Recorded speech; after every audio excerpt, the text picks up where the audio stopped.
किसकी स्त्री बैताल पचीसी की दूसरी कहानी। यमुना के किनारे धर्मस्थान नामक एक नगर था। उसी नगर में गणाधिप नाम का राजा राज करता था।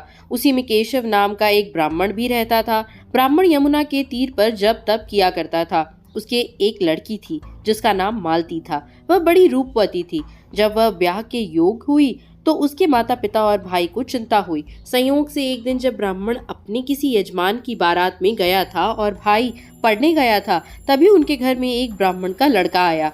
लड़की की माँ ने उसके रूप और गुणों को देखकर उससे कहा कि मैं तुमसे अपनी लड़की का ब्याह करूंगी। होनहार की बात की। उधर ब्राह्मण पिता को भी एक दूसरा लड़का मिल गया और उसने उस लड़के को भी यही वचन दे दिया। उधर ब्राह्मण का लड़का जहाँ पढ़ने गया था वहाँ वह एक लड़के से यही वादा कर आया। कुछ समय बाद बाप बेटे घर में इकट्ठे हुए तो देखते क्या है कि वहाँ एक तीसरा लड़का और मौजूद है। दो उनके साथ आए थे। अब क्या हो, ब्राह्मण, उसका लड़का और ब्राह्मणी बड़ी सोच में पड़े। देव योग से हुआ क्या कि लड़की को सांप ने काट लिया और वह मर गई। उसके बाप, भाई और तीनों लड़कों ने बड़ी भाग दौड़ की। जहर झाड़ने वालों को बुलाया पर कोई नतीजा न निकला।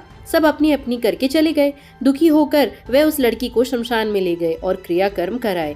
तीनों लड़कों में से एक ने तो उसकी हड्डियां चुन ली और फकीर बनकर जंगल में चला गया। दूसरे ने राख की गठरी बांधी और वहीं झोपड़ी डालकर रहने लगा। तीसरा योगी होकर देश देश घूमने लगा। एक दिन की बात है, वह तीसरा लड़का घूमते घामते किसी नगर में पहुंचा और एक ब्राह्मणी के घर भोजन करने बैठा। जैसे ही उस घर की ब्राह्मणी भोजन परोसने आई कि उसके छोटे लड़के ने उसका आंचल पकड़ लिया। ब्राह्मणी से अपना आंचल छुड़ता नहीं था। ब्राह्मणी को बड़ा गुस्सा आया। उसने अपने लड़के को झिड़का, मारा, पीटा। फिर भी वह न माना तो ब्राह्मणी ने उसे उठाकर जलते चूल्हे में पटक दिया। लड़का जलकर राख हो गया।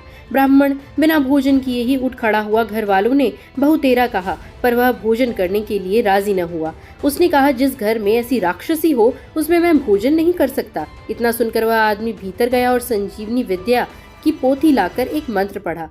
जलकर राख हो चुका लड़का फिर से जीवित हो गया। यह देखकर ब्राह्मण सोचने लगा कि अगर यह पोथी मेरे हाथ लग जाए तो मैं भी उस लड़की को फिर से जिला सकता हूँ। इसके बाद उसने भोजन किया और वहीं ठहर गया। जब रात को सब खा पीकर सो गए तो वह ब्राह्मण चुपचाप वह पोथी लेकर चल दिया।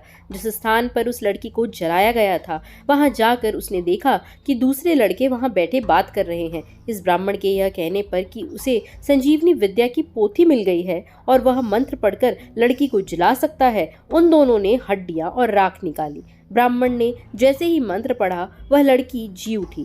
अब तीनों उसके पीछे आपस में झगड़ने लगे।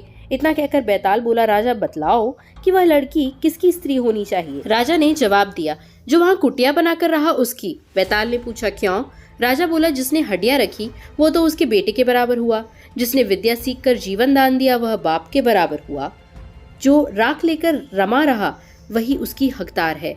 राजा का यह जवाब सुनकर बैताल फिर पेड़ पर जा लटका। राजा को फिर लौटना पड़ा और जब वह उसे लेकर चला तो बैताल ने तीसरी कहानी सुनाई।